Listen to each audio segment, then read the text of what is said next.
अभी तक मेरे चैनल को सब्सक्राइब नहीं किया तो इस रेड कलर के बटन को दबा के सब्सक्राइब कीजिए और इस घंटे को। आज परमात्मा के बच्चे जिनको दीक्षा प्राप्त हो चुकी है, उसके परिवार के अंदर एक मिनी आश्रम बन गया। ऐसा स्थान बनाया जाता है जहाँ भगवान के स्वरूप को रखते हैं, जहाँ परमात्मा की ज्योति जलाई जाती है। सभी उठकर वहाँ प्रणाम करते हैं। सुबह और शाम दोपहर को भगवान की चर्चा चलती है, रमैणी होती है, आरती होती है, सुबह के नित्यनेम होते हैं। फिर दिन में जब भी टाइम लगता है, कोई मंत्र कर रहा है, कोई सिमरन सतनाम का कर रहा है, तो कितना माहौल बदल गया ना। उसमें बकवाद बतलावा वो न बोला, वो न बोला, उसका नाश होगा, उनका ऐसे नुकसान होने वाला है, वो ऐसे गलती करते हैं।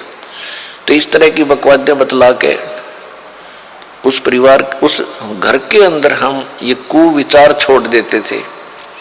फिर वो कुविचार हमारे मस्तिष्क में टकराते रहते थे, हमें डिस्टर्ब रखते थे, शांति नहीं होने देते हैं। और जब परमात्मा की महिमा और अमृतवाणी जब स्टार्ट होती है तो कुविचार ऊपर चले जाते हैं और सुविचार उस घर में धीरे धीरे स्थापित होने लग जाते हैं। फिर घर में शांति शुरू हो जाती है। ये तरीका है। अब कहीं भी परमात्मा की चर्चा नहीं। सुबह उठते या तो न्यूज़पेपर पढ़ देंगे जिनमें कोरी झूठ बकवाद भर रखी होती है, समाचार पत्र, या टीवी चलाएंगे, समाचार सुन लेते हैं, सारे दिन बकवाद गड़े, या फिर फिल्म देखेंगे। तो जब तक प्राणी के पूर्व जन्म के शुभ संस्कार चलते हैं तब तक वो कुछ भी करता रहे, और सपने में भी भगवान याद ना करो, उसको सारे सुख मिल रहे होते हैं। तो संसार ये देखता रहता है, भगत भी डिस्टर्ब हो जाते हैं कि हम भक्ति भी कर रहे हैं, हमें आपत्तियों का फिर भी कोई ना कोई सामना करना पड़ जाता है।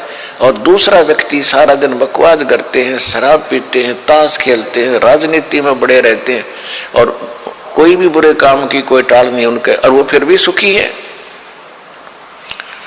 तो इसको देखकर विचलित ना होना, परमात्मा के बताए इस पॉइंटों को, बिंदुओं को ध्यान से सोचना।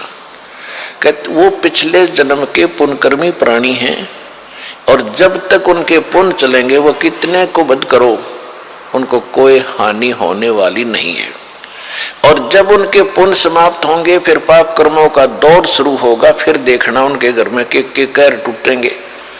और आप के ऊपर भक्ति करते करते भी दिक्कत आ रही है, तो अगर भक्ति ना करते तो आपका तो सर्वनाश हो जाना था। विचार कीजिए, जैसे आप जी ने सर्दी के मौसम में कंबल ले रखा है या स्वेटर पहन रखी है और सर्दी फिर भी लग रही है, तो ये ना सोचना कि आप उस स्वेटर ने आपका बचाव नहीं कर रखा।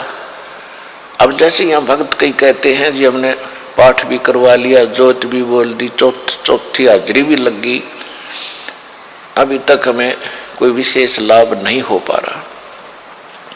ये तो हो ही नहीं सकता कि जब आप इतना कर्म कर रहे हो भक्ति का तो कोई लाभ ना हो।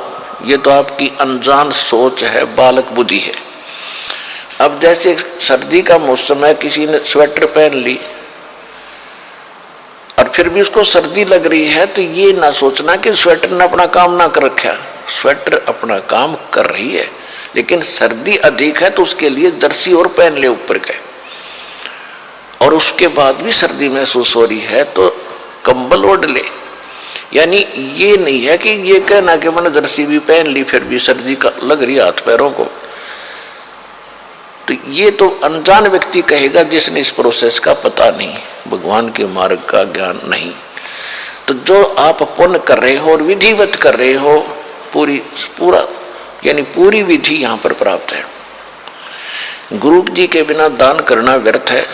आप जी को सतगुरु मिले, आप जी को विधि मिली है, आपको पूर्ण परमात्मा मिला है, पूर्ण परमात्मा का मार्ग मिला, सत भक्ति मिली है, और फिर आप साधनाएं सही कर रहे हो, तो आप ये ना सोचना कि आपको लाभ नहीं हो रहा। आपके पाप कर्मों की सर्दी घनी है और ये करते करते भी कहीं ना कहीं से थोड़ी बहुत ठंड महसूस हो रही है। यदि ये ना कर रहे होते तो नमूनिया होकर मर जाते, ये समझ लेना।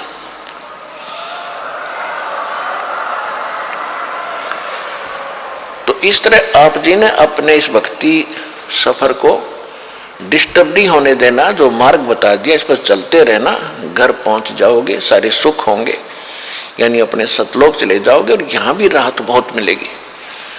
तो इसी प्रकार जो ऐसा कहते हैं वो बालक है,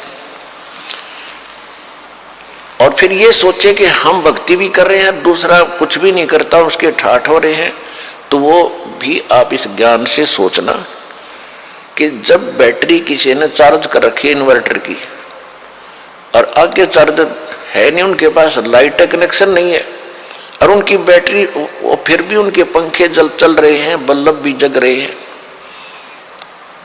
तो इसे अंडरस्टूड है, अनजान से अनजान व्यक्ति आजकल समझ सकता है कि वो बैटरी कितने दिन चलेगी, एक दिन एंड होगा और फिर अंधेरे में बैठेंगे, वे गर्मी में मरेंगे।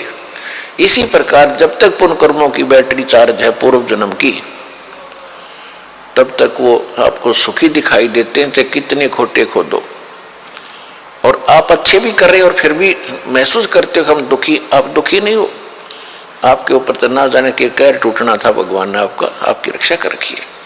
तो इस करके संसार की तरफ ना देख करके परमात्मा के इस ज्ञान को आधार बना के इस भक्ति मार्ग पे चलना।